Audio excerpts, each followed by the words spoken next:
Shannon Sharpe and Chad Ochocinco always find a way to just have controversial conversations, Kevin, wouldn't you say? Yeah, that's and especially I think within Baltimore circles, I think Shannon Sharpe is now known as one of the biggest Lamar haters, at least for national media members, based off of what he's been saying on First Take and a lot of other things. And on Nightcap is the same type of stuff. I think we've seen a lot of viral clips come of Shannon Sharpe in particular, and what we're going to watch. I mean, Chad Ochocinco was, singing Lamar's praises, and Shannon Sharpe was like, are you serious? So we're going to talk about it, but it's kind of crazy what and it's a former Raven too. I think that's what gets people. I think that's what gets people even more upset. And he knows that Baltimore fans will react to this stuff. So let's listen in on Chad Ochocinco talking about would Lamar Jackson have won a Super Bowl on the Chiefs this year? Take a listen. Patrick Mahomes and put him on Baltimore, how good do you think they would be? Holy shit. Why you say that? Because Lamar had that team. You told me the Baltimore Ravens, top to bottom, had the best roster in football. So why are you saying holy shit? Because holy poop. I mean, it would be nice. You take Lamar Jackson, put him in the Chiefs, you get the same thing. But go ahead. Are you serious? Yeah, ain't nothing wrong with Lamar. Lamar is dynamic. Lamar is dynamic in his own right. Obviously, if I put Lamar on Kansas City, they win in the Super Bowl. Yeah, offensively, there would be a different offensive dynamic. It would be a different offensive dynamic. You have a great defense. You still got Spags. You got Andy Reid. Who knows? Listen, stay with me now. Lamar Jackson and Todd Monken had a great year together. Yes. Can you imagine Lamar Jackson and motherfucking Andy Reid? Boy, picture that. You talk about Picasso. You thought Picasso was creative in what he did? Now imagine goddamn Andy Reid and Lamar Jackson. Come on now. So you said it's not Patrick Mahomes, it's Andy Reid. No, I'm saying no, because he's great. He would be great where there are 32 teams. There are 31 other teams outside of the Chiefs. Patrick Mahomes can go on the other 31 teams, and he will be a difference maker because of who he is, because of the skill set that he has. Is he better in Cincinnati's offense than Joe Burrow? Because that's the question. When I pose these questions to you, right? I'm asking you, are they better or worse? So if I take Lamar and put him in Cincinnati. But then you know what? Look, you put him in Cincinnati, the offense has to change completely based on the type of quarterback we have. Everything changes. So we don't know. It's a hypothetical, but again, there's a certain type of offense that Lamar runs and a certain type of offense that Patrick Mahomes and Joe Burrow runs. It's completely different.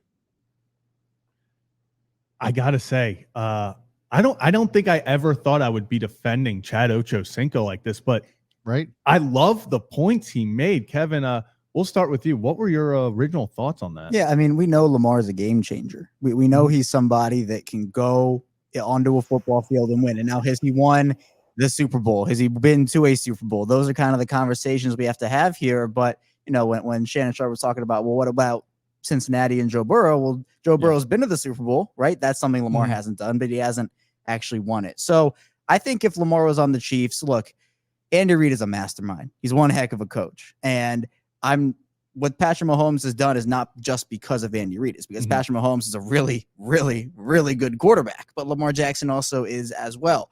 Now, if you were to put Lamar on the Chiefs right now, their receiving core is much like what Lamar dealt with over the first 4 or 5 years of his career in terms of you have kind of like they're not the exact same player, but Rashee Rice and Marquise Brown, both talented wide receivers, right? That's somebody who you can build an offense with, not necessarily a receiving group around, but build it with. But then with the Chiefs, it's Kadarius Toney, it's Marquez Valdes-Scantling, who playoff MVS was a thing. He had a couple big catches. Don't you love it? But in my opinion, I think that if you put Lamar on the Chiefs, I agree with Chad Ochocinco. Chad Johnson said it. You can win a Super Bowl if you put Lamar on the Chiefs. Now, I think Lamar and the Ravens were talented enough to win it this past season. So I think, you can put Lamar in a lot of places and he'll elevate, much like you put Patrick Mahomes a lot of places. He'll elevate too. Yeah, that's my point. So, that's the point that I was going to make, and I'll just piggyback on that. Like, the Ravens, Lamar Jackson, the Ravens were better than 29 other teams this season. Yeah, and so and he won an MVP. Need I remind everybody, with Willie Snead as his number one wide receiver? That's the kind of caliber player you're talking about with Lamar. So of course Of course, when you put him on another team, he's going to be the difference maker. Of course, if you put him on the Kansas City Chiefs, they'd have a shot at the Super Bowl. Why wouldn't they? You put him on, and I don't care what either one of them say. You put him in the Cincinnati Bengals with both of those wide receivers, and you don't even look Lamar Jackson and that running game, even this season with Gus Edwards and a beat up backfield, still was a leading rushing team. So it doesn't matter. You put Lamar Jackson on any of those teams that Shannon Sharpe was bringing up, he is going to be a difference maker. They are going to contend for a Super Bowl. Full stop. Yeah. Full stop.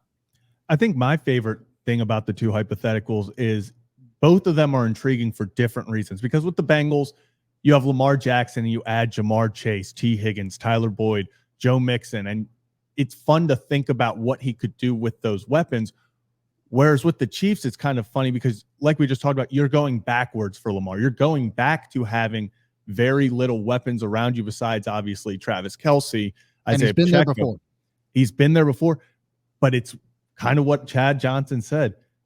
Motherfucking Andy Reid. Like I love how he put it because it's so true. It's like, think about all the creativity that he's done with Patrick Mahomes, with this offense. And then imagine he has a guy who runs a quarterback who runs like a 4-3.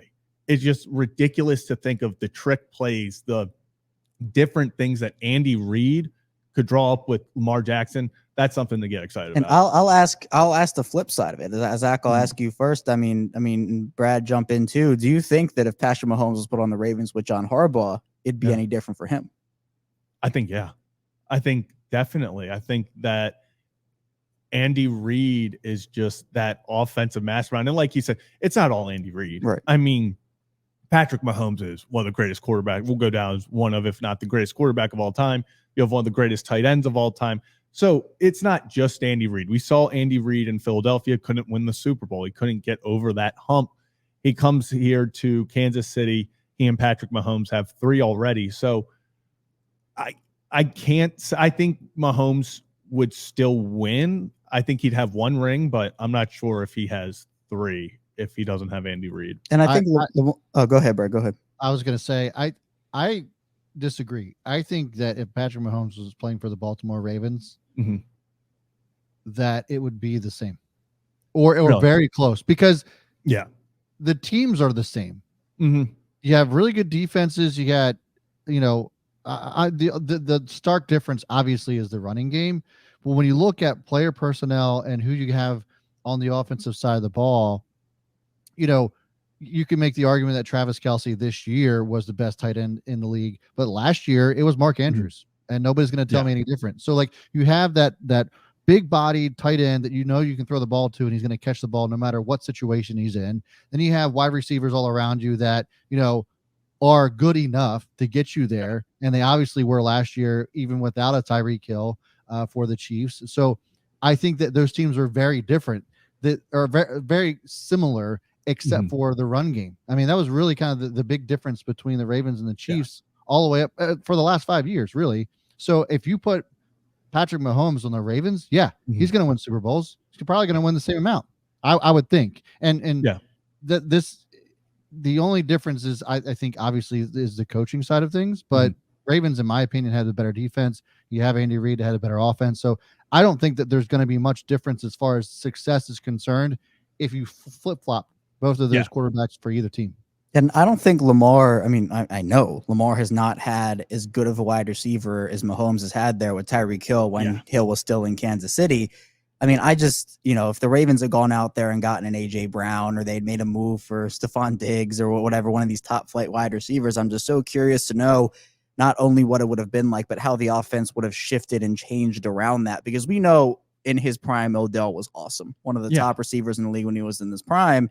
But, we can be honest and say that Odell, when he came to the Ravens, was nowhere near his prime. So I think, if everything works out for Zay Flowers, he has that number 1 potential there in terms of, he's regarded as one of the better wide receivers in this league. And I think he's on his way. But to me, I'm just so curious to, and I always look back on it to say, well, what if the Ravens, Brad, it's almost like what you were talking about in terms of, is the new meta just to build around these rookie quarterbacks and go all in there? I mean, we can make multiple arguments that the Ravens did not go all in on offense when Lamar was on his rookie contract, and now they have to build around Lamar. They can still do it, but it's a little more difficult because of the contract Lamar is on. And obviously with Mahomes, the Chiefs were able to kind of maximize it a little bit better with rookie Mahomes as opposed to what the Ravens did with rookie Lamar. Yeah. No, I think it is an interesting fact because I don't think it's wrong at all to say the Ravens didn't go all in when Lamar was on his rookie contract, especially on offense, because his best wide receiver is the one I would say he currently has with Zay Flowers. And that's tough to going into year, what, now 7? Yeah. So you would have hoped by now, obviously not a shot at Zay, he's best he had, but you were hoping he had a number one before then.